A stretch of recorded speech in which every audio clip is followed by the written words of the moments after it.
Nazia Khatun is a former boxer, award-winning fitness specialist, and mental resilience coach. She is the founder of Fitness Reborn UK, where she helps people rewire their thinking, break free from limiting beliefs, and transform their bodies through neuroscience and movement. A champion of self-love, empowerment, and breaking barriers, Nazia has worked with global brands like Google, Barclays, and Dove, one of the most influential Muslim women in sports. This episode will change everything you know about fitness, mindset, and self-love. Are you ready to step into your power? So, Nazia, thank you so much for being here on my podcast. And you you overcame eating disorder, and now you are a very award-winning fitness coach. And this story is incredible. And what's the turning point for you? So many things, actually. If we go back to understanding what happened to me as a young person growing up, 16 years old, I went to a girls' school and we played a lot of sports. And by the time I went to college, it was mixed. So I thought the best way to be beautiful was to be skinny at that time. And you have to remember, I'm 40, in my early 40s now. So going back at that time where we grew up, it was the late 90s, coming into the 20s as well. So it was a lot to handle, like not knowing how to process how to be as a woman, as a Bangladeshi female, as a Muslim female, as a woman. So you pick up these messages, in order for you to fit into society, or in order to be liked, in order to be successful, you have to look a certain way. So the eating disorder started with anorexia, starving myself. Then that led to, after many years, bulimia. I think that was my horrible phase of my life. That anorexia I could handle. Mm-hmm. You just starve yourself. The bulimia came with a lot of psychological issues, and I couldn't explain it. And then after that, it was binge eating. And people who have addictive personalities, they go from one thing to another. And then I became very, very addictive to the gym, using it as a coping mechanism. There were so many turning points, actually. I'm coming to your question. There was a point where I was throwing up and I had a lot of blood come out. Mm-hmm. And that kind of scared me. Yeah. And I'm the eldest out of four sisters. And the younger one was, she was coming into teenage years. She was watching me as an older sister struggle with all of these issues. So she's picking up messages as well of how to be as a young lady. And one time she's embarrassing. She walked into the bathroom. She caught me in action throwing up. And she was very young. She went back into the living room to my parents. She's sick, she's ill. And I was so embarrassed. And I think I had to really sit there and reflect, what am I doing to myself? What message am I sending to sisters that are younger? And it wasn't a very healthy relationship at all. Mm. So those were my two major turning points. And then I've just recovered from healing the eating disorder at my big age now. So, yeah. And I think I also experienced some eating disorder, and I went to therapists and I overcame it. Mm-hmm. For me, it was because I also that kind of body image issue. Mm-hmm. So I want to be skinny, I want to look good, and in my mind, being skinny is good.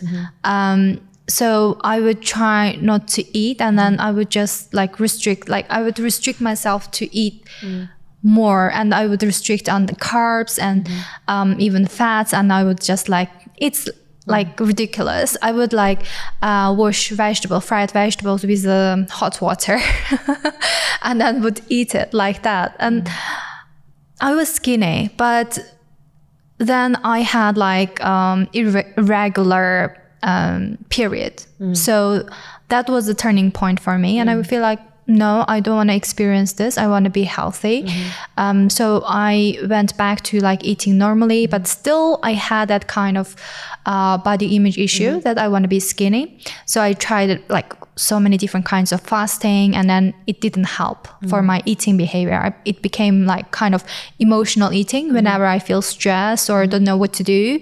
And I feel I want to eat something. And then it's a kind of blockages for me. And so I want to be an entrepreneur, but I can't be distracted by food that much. So I went to the therapist that was a turning point for me. But do you know what's the reason why, in addition to like body image? Yeah, I mean, it was a lot of things. When I went to the therapist, we discovered what the root cause was. And it all starts from childhood. I was the eldest growing up. You watch your parents go through different stages of their marriage. You are trying to be a role model. You're trying to be what they want you to be. And I couldn't meet their demands. And I think now when I look back at it, growing up, I was also breaking the generational curses.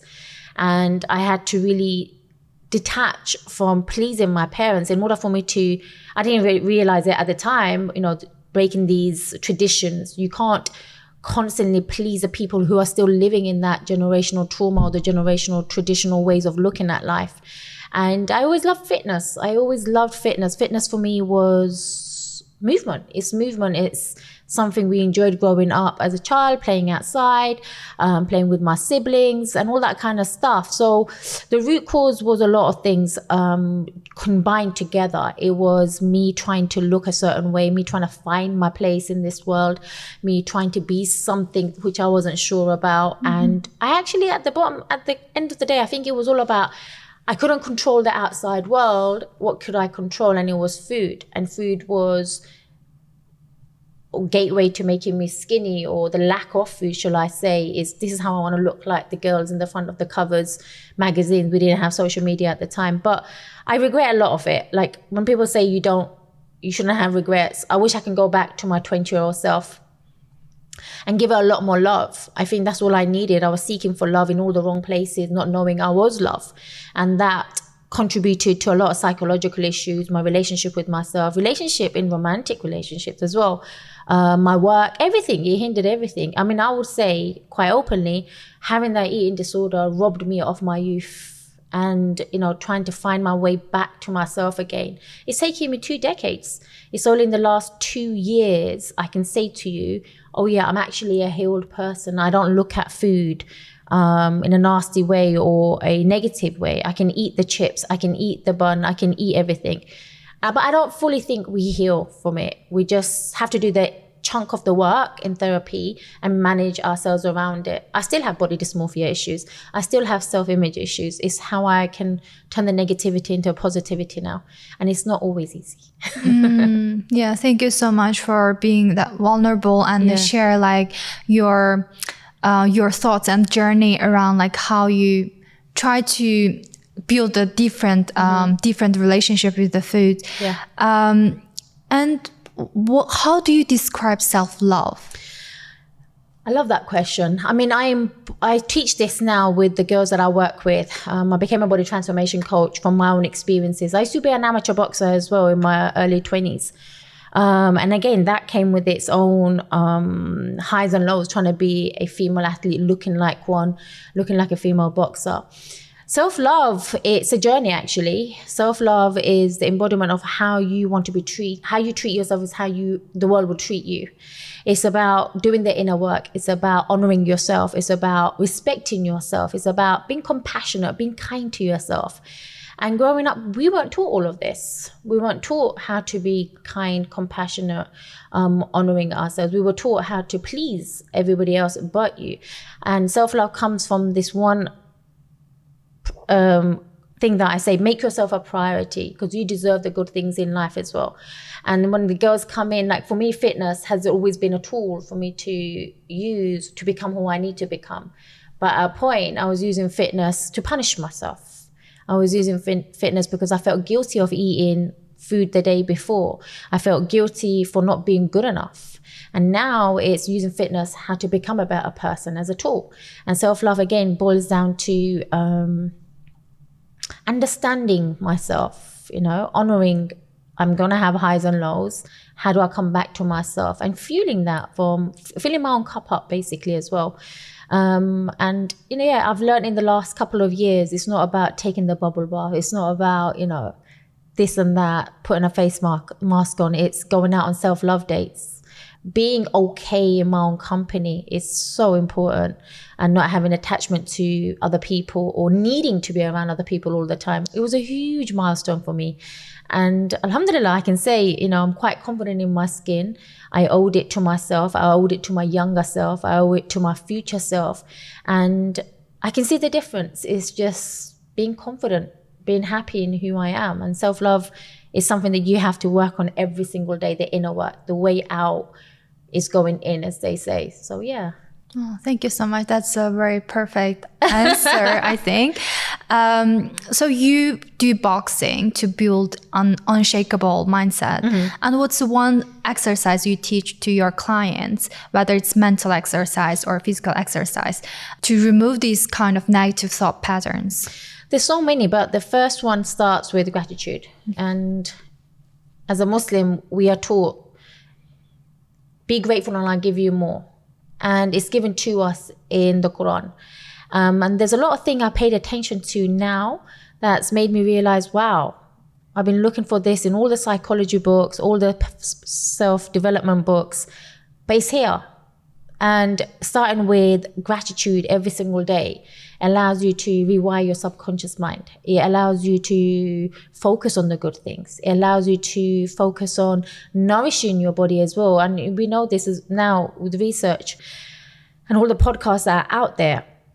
How you talk to yourself, your body is listening. Every cell in your body is vibrating on that frequency. So if you're thinking happy thoughts, that's what your body's going to get, and that's what you're going to attract and manifest. And if you're constantly thinking about negativity and negative things and all the bad thing that's happened to you, you're literally looping that in your head. So one of the ways I came out of my funk was actually just sitting down, and when I started praying, it's like, instead of asking for more things, it's be grateful for what you have. And that's something I teach it's one of the biggest part of my transformation programs that the girls have to do in the morning, at night. And the transformations are just so easy and effortless.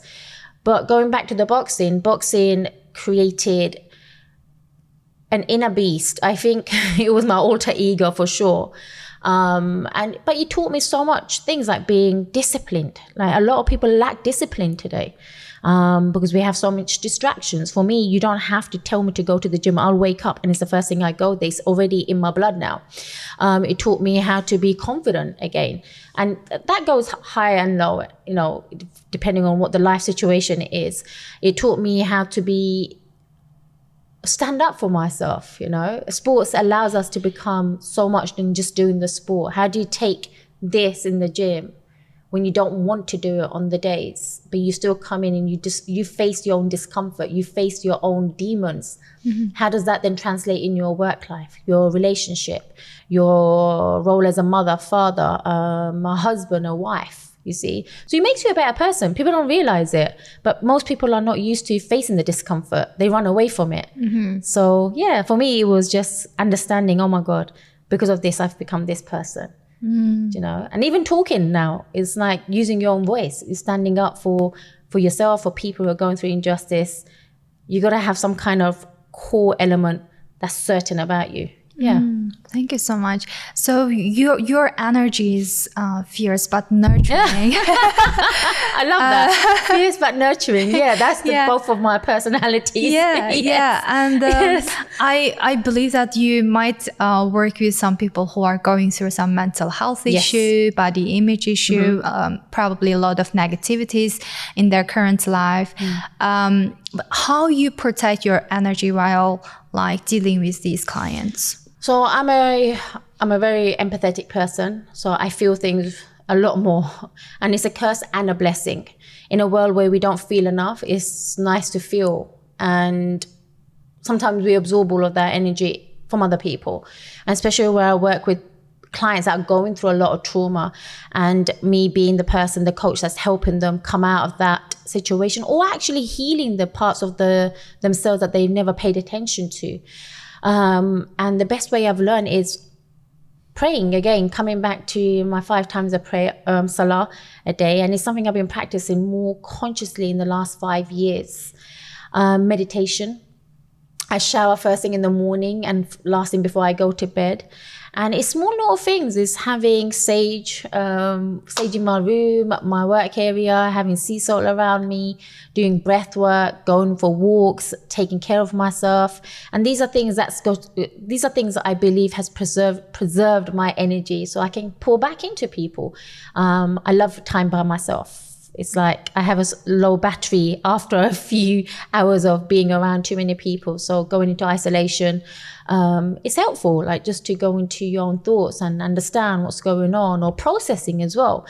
I think most of my self-isolation time is processing what's going on. What do I need to do?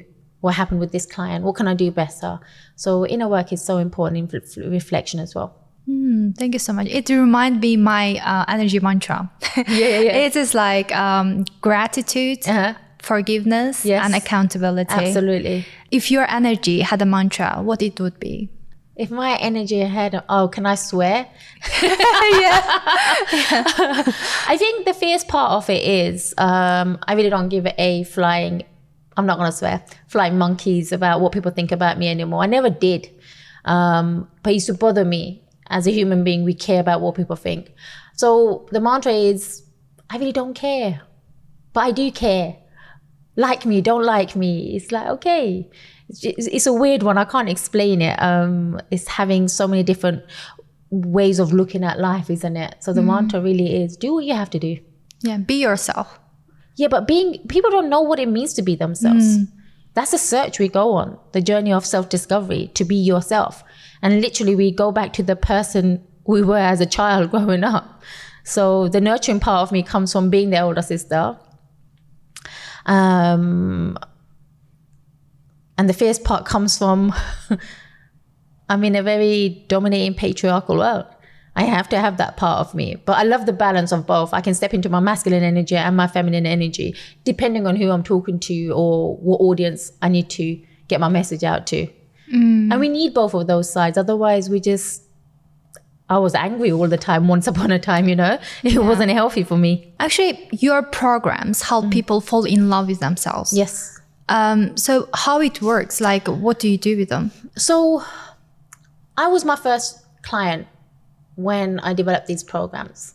After the eating disorder took its course, after coming out of being an amateur boxer for 8 years, I fell into depression. And that depression was me changing my career, because I wasn't always a fitness coach. I was a very happy-go 9 to 5. No, I was never happy at the 9 to 5. I hated it. I absolutely hated it. So I just left work, took a risk in a dream. I wanted to become a fitness coach, and there wasn't any support. There wasn't any help. There wasn't any guidance, shall I say. So I was left in the lurch thinking, I want to chase my dream and the grass is greener on the other side. No, it wasn't. Now I understand the depression came from the lack of the dopamine from the boxing, the serotonin that I used to get from this sport. The euphoric feeling had died down. And 30s was a turning point for me when I slipped into depression. But it was also a beautiful awakening for me. It was a rebirth of me having another chance of actually going for what I want. And I don't think I'm still there. I still got a long way to go, maybe a short way to go, but at least I've done the 10 years of finding and trial and error. And the program literally is based on my own experiences of using fitness, of how to heal. I could have been 10 feet under right now, and it's fitness that kept me alive. And every morning I used to go to the gym, it was a mentality of, if I survive here, this is a voluntary pain I'm going to go through. I'm going to go through an hour cardio and I'm going to lift all these weights. If I can survive this, I can survive this thing, this darkness. I can survive the outside world. And the more I did that, the more I kept doing that for a year. And that's how long I think the depression lasted for. Eventually, I found my way back to who I needed to be. And it was a fitness that saved me. It became an ultimate part of who I am today. And it still is. So the program literally took people on a journey. There's other people that struggle like me. The Asian problems that we don't talk about. The pressures of marriage. The pressures of being a role model, finding yourself, being who you need to be. And the more I did it, the more people were joining in on the conversation. And then I was like, okay, I did a lot of studying, did a few more courses on neuroscience relating to fitness. But really and truly, the program was for me. Everybody else who's come on the program with me at that time was a bonus for me to see if it worked. And now, because it has worked, it's like a fast track for females to recover. And along the way, I realized, oh my God, people are not just lazy. People are not just overweight because they want to be all the time. There's reasons behind it. And 10 years ago, I was already way ahead of the game in understanding there's trauma behind all of these things that we see in the present, who they are. And then, I don't know, just by, asking questions. Okay, what happened to you when you were this age? What relationship did you have with eating at the age of 16? Who told you you were fat and ugly? And what were you criticized about? And then you just I helped them rewire their brain to thinking that they are good enough. They are lovable. They are beautiful, like doing a lot of mirror work, doing a lot of affirmation work. And somehow I developed the program, 8 weeks, 12 weeks, based on neuroscience, again, 8 weeks. They say it takes 21 to over 100 days to learn something new, and then another 100 days or so for it to stick. So whoever wants a kickstart will be the 8 weeks. Whoever wants the 12 weeks, they get that. So it's hands-on. But yeah, the program's done really well. It's still doing really, really well. I just need to scale it up online now and see how many other people I can serve. Amazing. I'll be one of those. Oh, bless you. Bless you. But it's been a journey. Yeah, thank you so much for sharing that. And like being a Bangladeshi woman, did you have any like social, how should I say, like how did you overcome this kind of social pressure? I believe that as being an entrepreneur and as being a woman working in the fitness industry, I think there could be social pressure. Absolutely. I mean, in our community, we praise people who do things by tradition.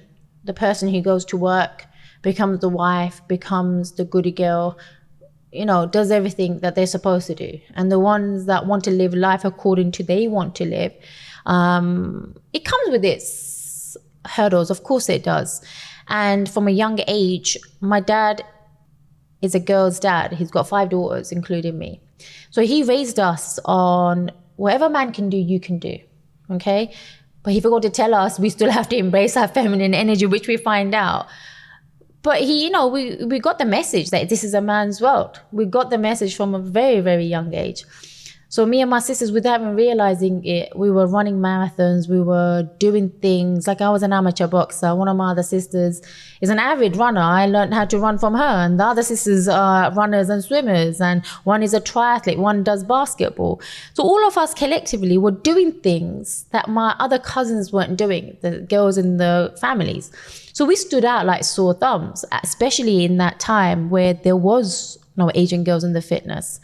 And going into marathons, it's like you're the only brown girl. So me and my sisters will be like, okay, where is everybody else? That people that look like us, because we like familiarity. We want to connect with people that look like us and know and understand the culture and everything. But there was hardly anybody there.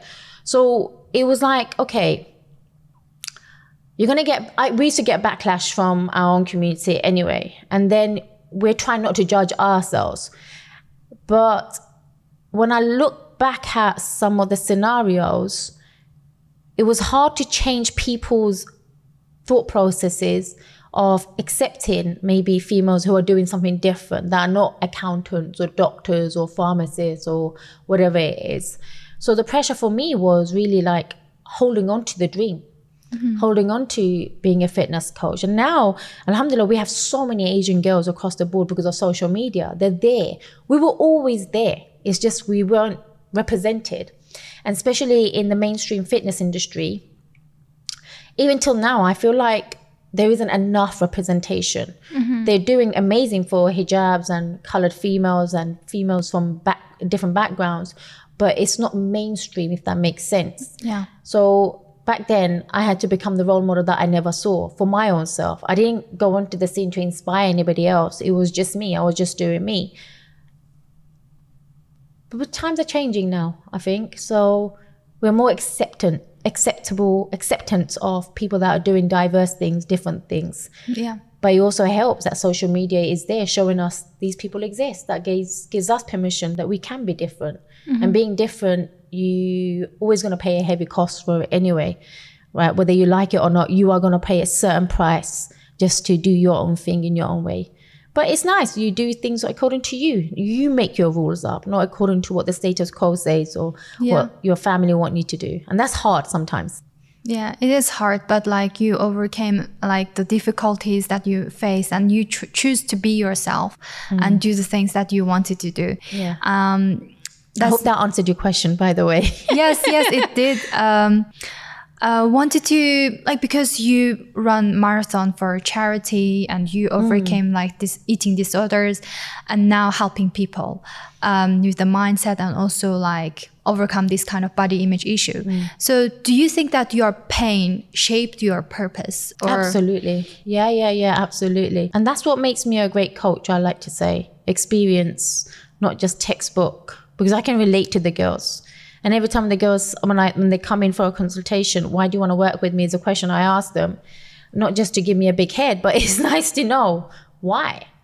And one of the things that they say is because you understand us. That goes to show people are not being understood by people that they need help from. So it's important. And again, going back to my own journey, the first time I went to a therapist, the first time I went to somebody for help, I remember it was a Caucasian lady.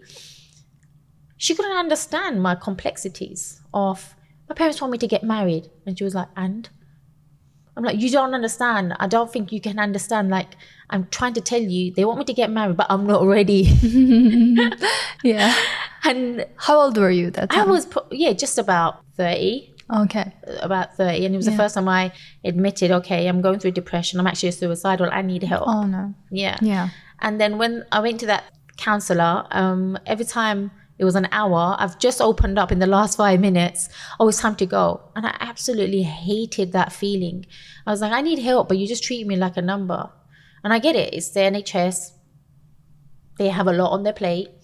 And I didn't like that. So I thought, when I start my work, I'm going to give people my time, because that's what people need. They need time and they need love. And they need someone to understand them. So when people come to me for the consultation, I make sure they walk away feeling like they're walking on cloud 9. And that's the one thing I can give to them. Okay, we all gifted in different ways. If I can make you feel happy after you've been in my presence, alhamdulillah, I've done a good job in that moment. So what's the most common reasons for people who are dealing with eating disorder? Why they become... A lot of it is complex trauma. A lot of it is childhood issues. A lot of it is how they were raised, how they were loved mostly. And now I think the common issues are social media. Everybody's looking a certain way, whether you're trying to be a gym girl, whether you're trying to be a curvaceous girl, whether you're trying to be, I don't know, whatever it is that you're seeing on social media. It's become a very toxic place that has been breeding a lot of mental health issues for the young girls. And young brains are very, very, very vulnerable, because especially under 25, your prefrontal cortex hasn't even developed. So when they're seeing all these images keep popping up, you're getting an idea of, this is how I need to look like in order to be successful. And I need to be X, Y, and Z. I need to look like this to fit in. And this is how society is going to accept me as a woman. And it's a very dangerous game that we're playing now with social media, TikTok, Instagram, whatever it is. But when you look at the root cause of it all, it boils down to, in my opinion, is people don't feel like they're good enough. 100%. And a lot of females haven't been taught how to love themselves. So we compare. Like, now I've learned how to be okay in my skin. I don't have to look at the other girl and think, oh, she's prettier than me, or she's better than me, or she looks better than me. I can appreciate her. Whereas when I was younger, people probably did that to me, and I didn't realize maybe they felt insecure being around me because I was that skinny girl, I was that athletic girl. So you have to look at it from both sides. Who were you once and who have you become? And that journey has allowed me to actually say, you know what, guys, it's okay to feel this way, but we have to work on self-love. We have to make ourselves feel like we're good enough, that we deserve good things, that we deserve to be in this body, that we deserve to eat this without feeling the guilt and the shame. And there's so much pressure on females. So yeah. So like, for example, people who are struggling with eating disorder, and then they probably don't want to eat some like sweet in the, like, if there are some friends surround them and then they look at them, but they have the pressure to eat, and they feel, after eating it, they feel guilty. And then how to overcome this kind of feeling? Is it through self-love, practicing self-love, or? Everything is a matter of training your brain, okay? Everything you've done, you and I have done, has been through practices and rehearsals of, I'm going to eat this mindfully, I'm going to eat this, I don't even want it, but I'm going to eat it because it's there. Yeah, we've trained ourselves to do it. And becoming aware. You don't always have to give in to your peer pressures. You can say no. Implementing boundaries with yourself first, you know, is so important. And we forget to do that because we think, oh, my friend's eating it, I'm going to feel like the odd one out if I don't. But you have to have enough courage to say, this isn't good for me. I don't want it right now because tomorrow I'm going to feel like crap. Or tomorrow I'm going to feel X, Y, and Z. But as long as you implement the boundaries with yourself, maybe you can have the courage to say, no, thank you, not for me today. And you have a lot of power over yourself when you say no. Yeah. And the more you exercise your boundaries with yourself, it's more empowering when you're in a setting. And food, unfortunately, has become the easiest drug for us in this society. It is a drug, yeah. Yeah, the easiest way to distract ourselves, feel an emotion, fill the void of loneliness, fill the void of unhappiness. You know, there's so many reasons why we're either suffering with an eating disorder or overeating or whatever it is, or excessively depending on something. So yeah. Yeah, it is becoming a drug somehow, like for a lot of people, like when they feel stressed or feel lost. I experienced that. But my therapist also taught me like saying no. For example, like I have 3 meals a day, right? And then probably I allow myself to eat once, like one snack in a day. So if it's not my snack time, I wouldn't eat it. So after doing that, I would say, no, this is not my snack time, so I'm not gonna eat. So even my husband's like wanted to share something, I would say no.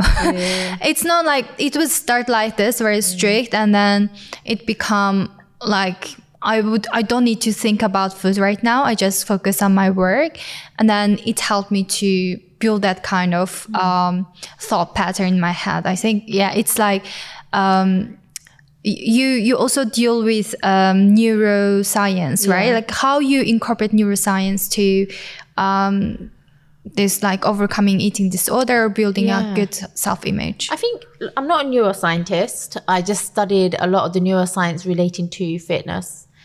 And one of the things that changed the game of my program was actually studying certain programs, mind map and body map, is understanding where you are in your brain, what part of the brain are you operating from.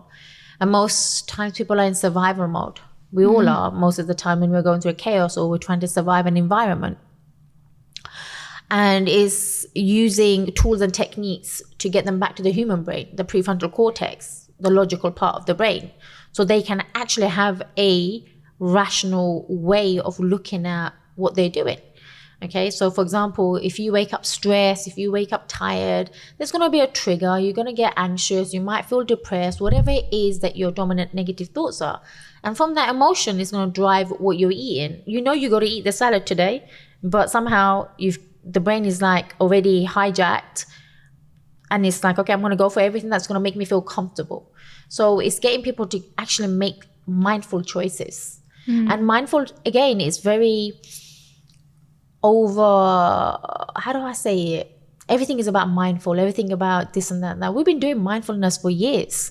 We just didn't probably have a name to it. It's being conscious of what you're eating, what are you nourishing yourself. And even on a podcast yesterday, I was saying your food is either going to be poison or it's going to be medicine. Choose your vice. Which one do you want? And food actually does have a huge impact on the receptors in your brain, your emotions, your mental health, how you wake up to show up for yourself. It dictates all of our lives. From the time we were babies, from the time we're going to die, we have to look at it from a point of how am I going to live longer? And the neuroscience part is getting people away from the threat in their brain that they're living with, to get them out of that survival mode so they can actually enjoy life rather than doing it from a place of they have to or it's a chore. So yeah. Okay. So like on social media, there are so many different things. One person would advocate vegan diet. Another person is doing carnivore diet. They said the carnivore diet is the best. And like another person say like milk is not good.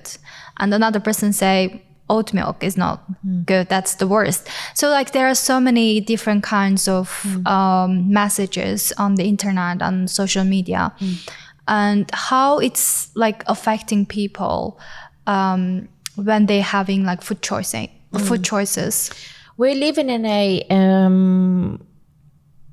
an era where there's too much over information. Everybody's an expert. If we can go back to the way our ancestors probably lived and think about how they survived. Everything's processed now. Everything's poisoned now, let's be honest. Okay, we're not living a holistic life at all. And one of the best things I say to people is do what works for you. For me, I've gone on so many diets. None of them work. And you have to understand the fitness industry and the diet industry is not here to make you feel good. They want to profit out of your insecurities. They know exactly how diets work. It doesn't work. That's why you go from one thing to another. Oh, vegan diet. Let me try that one. Doesn't work. So your brain thinks you're a failure.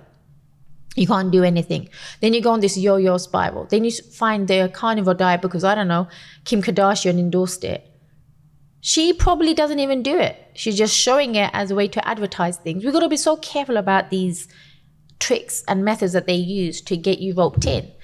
And the best thing I've learned is do what works for you. And then another thing as well, and your viewers can get in touch with me if they want to link to this, is do a genetic testing.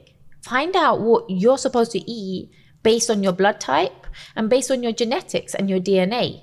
This has been a game changer for me in the last 6 months, and I wish I had known about it a long time ago. What kind of test is it? So it literally is like a saliva test, and it goes to the lab. It takes a month for it to come back, and it will process everything from every single part of your body. What are you sensitive to? What your genetics are going to be good at doing in terms of what food is going to respond to better, what it doesn't. Are you caffeine sensitive? Even your muscle power, your muscle gift, how are you responding to certain exercises? So I would spend 2 hours in the gym and not see much response. I'm fatigued, I'm tired. Are you talking about that 1, 2, 3 No, test? it's called BioSynergy. Okay. And I got a code if you need a discount as well. And then on my physical health, it was saying I was gifted in muscle mass, muscle stamina, another one I forgot. And I was like, wow, genetically, my people are actually really, really good. So we keep telling ourselves this myth that Asian genetics are not made for the gym or lifting or sports. But in fact, it's not true. It's like, oh, wow. So, when you look at those things, it's already giving you this confidence that you can be a hero in your own little ways. Yeah. Like for me, caffeine, I'm very sensitive to it, but I was drinking 5 cups a day and I'm functioning so well just having 1 coffee a day now because I'm sensitive to it. But before I was like, oh yeah, I need to get through the day. So it's not things that you can change by just looking at your profile of the genetics, and that helps you become more, how do I say it? Conscious of what you're eating and how you're training, how you're exerting your energy, when you need to sleep, how many hours of sleep you need. It's a game changer for me, honestly. So you work with corporation like Google on wellness. Like what kind of energy leaks you discovered while working with these kind of clients in that corporation? So I'm going to be doing a talk in Canary Wharf very soon. I did something with Ernst & Young and a few other companies I can't remember at the top of my head now. Stress happens to be the highest leading factor now. Stress is something a lot of people are struggling with, and it's how you're managing stress levels. again, food, sleep, fitness.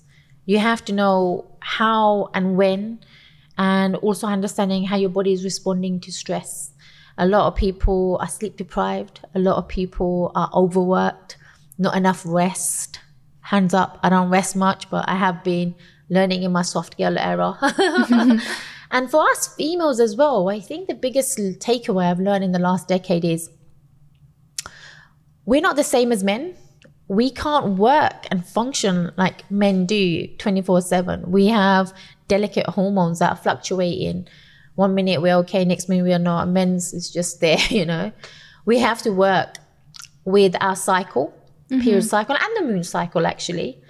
And some days you're just not going to flourish. And some days you're going to be very creative. And some days you're just going to need to rest because your body's going through a lot of changes. So it's honoring that as well. And it's coming back to some kind of balance, I would say as well. So a lot of the corporate clients, they are just running on autopilot. They're running on the same thing every single day. And they don't have any time for themselves. So by the time it's a weekend, they're crashed. And when they're crashed, they're fatigued and they're lethargic. And they haven't had any mental space. They haven't had any physical space, especially high performers and CEOs and directors. So the work-life balance is, I mean, it's getting better, but there's still so much work to do as well. Yeah, and I think because in 2025, I think it's a year of a lot of redundancy. Really? Yeah, a lot of companies are letting people go, and I've heard about it, and it's happening.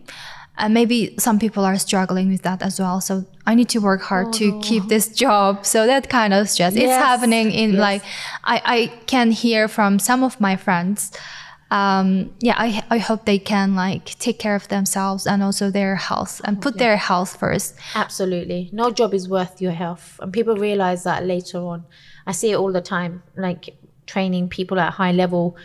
And it's amazing. You have to respect their grind, but what's the point of grinding to the point where you have a kidney failure or you have a cardiac arrest? Yeah. You know? Yeah. So for people who have low self-image issue, like what would you tell them? Right, let me go back to my younger self. What would I tell my younger self actually would be a better question. Self-esteem and self-worth issues all come from, again, how you were raised, what was said to you. And as a child, we remember certain things that dictates the rest of our life, the self-belief. For us, it's so important to learn how to love who we are. That creates confidence. It's the small things that make the big picture.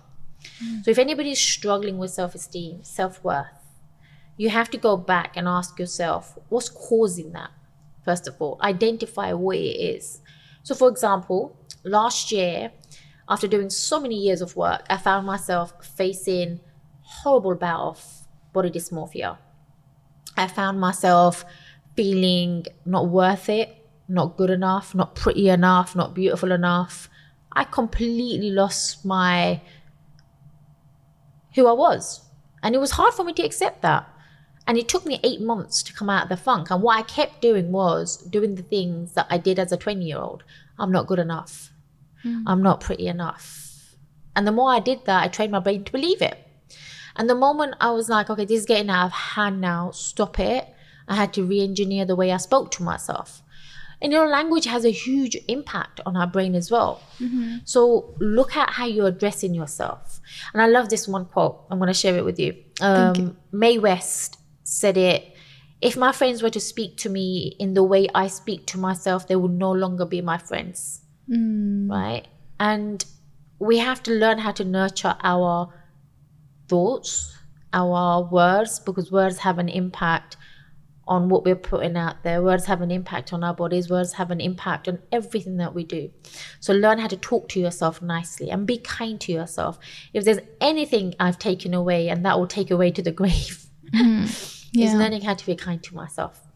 Okay, thank you so much. Like, actually, how do you describe being kind to ourselves? Like, is it, you mentioned a bit earlier, it's not like taking a hot bath or having a face mask, but having a good thoughts about ourselves, or can you explain a bit more about it? Absolutely. Look,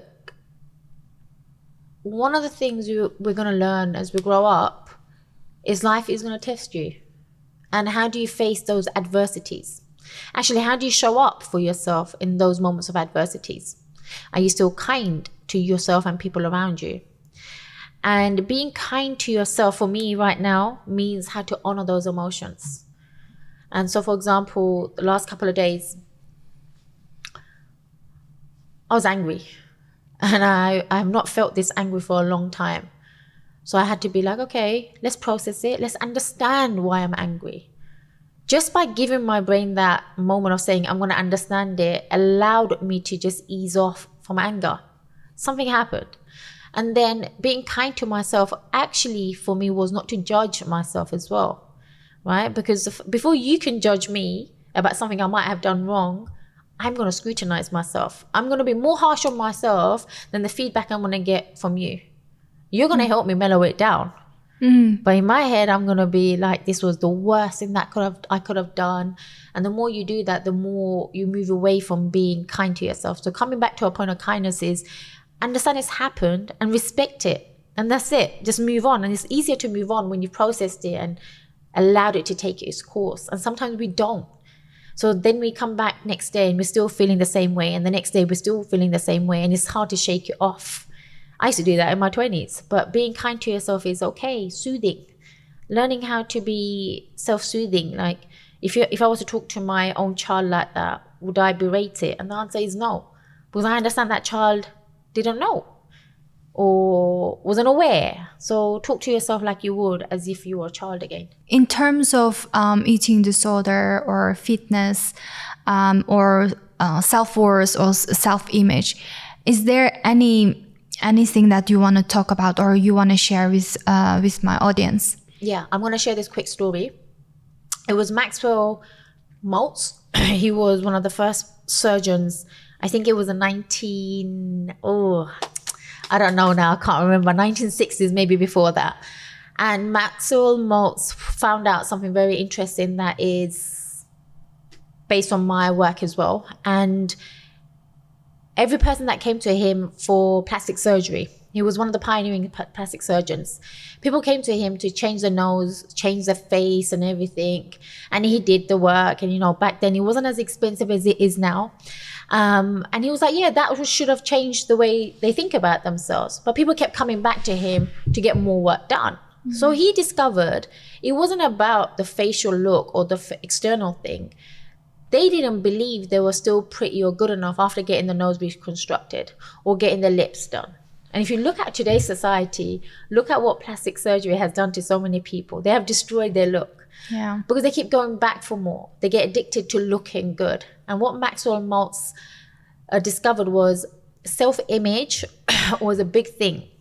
But unless you do the inner work and you believe you're beautiful and you believe you're pretty, it doesn't matter how much of this you change. You're still going to feel like ugly, or you're still going to feel like you're not good enough. So the work comes from changing the dialogue, the inner dialogue about yourself in order to have a better experience in your physical body. And the book, I think it's called, no, it's not, I think, it's called Cybernetics. That book changed the way I looked at myself. It changed the way how I showed up in life. And it's the main pillar of the reasons how I develop my programs as well. So yeah, it's a very interesting book. I recommend everybody go and read that. Oh, thank you so much. I'm gonna read that. I was looking for a new book. Cybernetics. Cybernetics. Yes. Thank you so much. I think I've heard about that book for sure. How this like body image or self-worth or self-image we have affect our energy. You talked about vibrational energy before, like how it affects our productivity and the way we show up in the world. Everything. Physiology is so important. What we see in the mirror and the dialogue we have with ourselves dictates our relationship with what people we love. If we don't feel good about ourselves, we're not going to feel good about the world. And Albert Einstein said this one thing, and I say this all the time.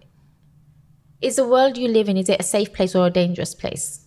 Perspective and perception, right? And then what was the question? how self-image or it impacts. Sorry, yeah, I had a no worries. brain block there. Yeah, it impacts everything in terms of your romantic relationship, especially in your romantic relationship, and the love that we didn't get when we were growing up is gonna have a heavy cost on your romantic relationships. That's why you have to go and do the healing work. You have to go and see and identify what is it that you were missing growing up. And most of it is the nurturing. Our parents, how they treated us, how they raised us, what word was given to us at that time. Like I said, the brain becomes fixated on the things that you want to hold on to sometimes, especially the negative things, okay? So you have to train yourself to be positive, or you have to train yourself to see the good in the world. And that's where gratitude comes in. And again, when you see yourself as, for me, example, in my 20s, I'm fat and ugly, and I had the most amazing physique as a boxer, but I'm still seeing myself as a fat and ugly person. I'm going to attract that kind of energy from people as well. Not that I'm saying I'm going to only attract fat and ugly, unattractive people. I'm going to attract low frequency people into my life to match my energy. But the moment I shed that away and I was full of myself and I really embodied self-love, it's the way I walked. It's the way I attracted opportunities. It's the way people will come and say hello to me. It's me walking into a room with certainty of who I am. And that's what it does. It literally can make you or break you. And everything is literally about how do we perceive ourselves first. Okay, and as females, we're always, I'm so fat here, I need to be a bit more thin there, me being the problem as well sometimes, you know. But we really have to work on just detaching from that and just saying, I've got this body and I'm so grateful it works. I'm so grateful I have an opportunity to be here above ground and not underneath, you know. And it's sad because a lot of people now, let's think about it, self-image has becoming a dominating thing for so many people now, especially in the Western community, where they get in facelifts, they get in bum lifts, they get in surgery, and some people unfortunately lose their life. So really and truly, it's the inner work. You have to find some kind of core belief that you are beautiful, you are strong, you're good enough, you're amazing, you're beautiful, and keep saying it. Like I remember I used to say this one mantra: I'm beautiful, I'm sexy, I'm beautiful, and I'm sexy. And I remember a lot of people, most of the people, you're so beautiful, Nazia. I'm like, oh wow, okay. But when I think about it, it's because I've been telling myself this. You're sharing that kind of energy. Yeah. And at one point I used to say to my best friend, I go, I really wish people could say I'm just pretty and not just beautiful. Like, change it up a little bit. You're pretty. Yeah, you are. Yeah, thank you. And then people will be like, oh, you're so pretty. I go, oh, there you go, it's worked. But literally it is the way you treat yourself is the way the world will treat you. Thank you so much. That's very, very helpful. Yeah. And do you want to share some of the stories of your clients? Yeah. Like how they overcame this kind of low self-esteem issue, and then how they show up or big transformation in their life or their work or their career. Yeah, I mean, I'm going to go to one client and hopefully she's watching this at some point. And it's the first person that's come to my head, a young girl called Isma. And Isma was referred to me from her mum. And she had terrible anxiety. And she was the most cutest young girl, like 19, 20 years old. And when we done the program, within like weeks, the anxiety dropped. And because of the anxiety, she stopped herself from going to university. So after we did the program, and because she lacked confidence in that time, and you do when you're young anyway, 19, 20 years old.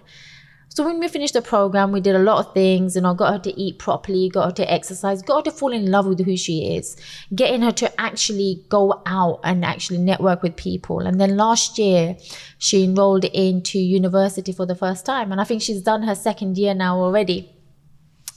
And when I asked her, what was it? She goes, I just didn't feel good enough. I didn't feel confident enough. And that for me is beautiful. And the other ones that come to my head is getting people to drop the weight is actually a bonus. It's not really about the weight loss anymore. But getting them to be the mum that can run around with their children, getting the mum that can pray after dropping 5 stones, getting the mum to feel good again in her skin after she's lost herself being a mom, like coming back to her identity. The other client that comes to my head now is Mish. She came to me, she worked 2 jobs to save up to come and work for me. It was so cute. Yeah. And within like a day, she used to struggle with terrible anxiety. Anxiety is really high up on my radar of clients I work with. And explaining the neuroscience of anxiety, explaining nobody cares about you. It's all in your head. Yeah. And she's flourishing. It's like she dropped the weight without even doing any exercise on the program. So it really goes to show it's emotional stuff that we hold on to. And trauma, unfortunately, gets stored in our body. So you have to release it, but you have to work through the blocks. And that's the most amazing thing that the clients get from my work, is getting 2 transformations for the price of 1. You get the physical transformation and you get the mental transformation. But it's also not transformation for 8 or 12 weeks. It's how does it change your entire whole life for the rest of your life. And I have clients that come back to me 4 or 5 years later because of that work that I did with you. I've become a hypnotherapist. I've become a teacher. I'm doing this. I'm writing a book. I'm traveling the world. And that for me is like amazing. Yeah, that's a very, very inspiring story. Yeah. A lot of like big transformations. Thank you so much for sharing all these. And I hope they are flourishing and like keep flourishing Thank you. in the future. Like, what's your mission? Like what's your purpose? I think my mission is still the same as before. It's really getting South Asian females to transform and use fitness as a tool to become the best version of themselves. It sounds so cliche, but it is literally changing people one person at a time. But when I take it online, come on, Nazia, you can do it. Is having the work accessible to more females who may not be able to afford it or who want me in a pocket. Because on Instagram, they all come on and they're like, we watch you because we love the messages. And I'm thinking, how can I scale this up for them to actually take more things to work on? People get information, but people don't know how to change. So that's what I want to do. Thank you so much. And personally, I've learned a lot Thank you. about like self-esteem and how we can embody ourselves, like how we can detect our thoughts and build a new pattern. And I totally agree that if we have a good self-image and high self-esteem, and it really changes us, like how we show up at work or in a relationship or any environment really. So thank you so much. And I hope my audience find it useful as well. And thanks again for bringing your wisdom, your stories, and also your unique energy to this It's been a podcast. pleasure. Thank you. Thank you so much. And if I ask you one thing, can you share what you've learned today, whether it's from this podcast or from the book that you've been reading recently, or share what kind of challenge you overcame recently? And let's share our energy and inspire each other and manifest our dream in the quickest way possible. Thank you so much. See you next time. Bye for now. Bye-bye. Bye.